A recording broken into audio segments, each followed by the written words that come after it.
સુરત શહેરમાં દર વખતે શહેરીજનો માટે મેળાનું આયોજન કરી શહેરીજનોને નવી ચીજો દેખાડી મનોરંજન પૂરું પાડતા પીટી દિલીપ દ્વારા આ વર્ષે તાજમહેલના કોન્સેપ્ટ સાથે તાપી નદીના કિનારે મેળાનું આયોજન કર્યું છે। સુરત શહેરમાં વેકેશન સમયે છેલ્લા ઘણા વર્ષોથી સુરતી લાલાઓને હરવા ફરવા માટે એક પ્લેટફોર્મ પીટી દિલીપ પૂરું પાડી રહ્યા છે। ત્યારે ગત વર્ષે સુરતમાં મેળો યોજી સ્નોફોલની શરૂઆત કર્યા બાદ આ વખતે તાપી નદીના કિનારે મેળો યોજી તાજમહેલનું નિર્માણ કર્યું છે। પીટી દિલીપે જણાવ્યું હતું કે જે લોકો વેકેશન સમયે હરવા ફરવા કોઈ કારણસર નહીં જઈ શકતા હોય તે લોકો અને ખાસ કરીને તાજમહેલ જોવા જનારાઓને સુરતમાં રહી તાજમહેલ નિહાળી શકે તે માટેનું આ આયોજન કરાયું છે। इसमें विविध रूप में अलग अलग कलाकारों का वापर करना पड़ता है। इसमें टेक्निकल स्टाफ का भी ज़रूरत है, इवन फैब्रिकेटर का भी ज़रूरत है, इवन प्लाई में मोल्डिंग वाले का ज़रूरत है।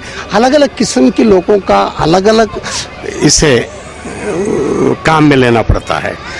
वो हर एक हम लोग इस तरीके का जब बनाते हैं, जैसा हमने बाबा अमरनाथ जी बनाया, श्री बालाजी बनाया, और जो भी हम लोग ऐसा क्रिएशन करता है, माँ वैष्णो देवी बनाया, अभी ताजमहल बनाया, ये सारी चीज़ों को क्या है एक अलग किस्म की एक बुद्धि ऑपर कर हम लोग करते हैं, जो हम देखते हैं कि पब्लिक को इस बार क्या पसंद आएगा उसे हम बनाना चाहिए।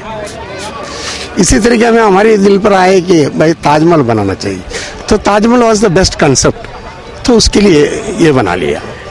દર વર્ષે સુરતીઓને મનોરંજન પૂરું પાડવા માટે કોઈને કોઈ નવું કોન્સેપ્ટ સાથે પીટી દિલીપ સુરતમાં મેળો યોજી સુરતી લાલાઓના દિલમાં સમાઈ ગયા છે। Bureau report S9 news Surat.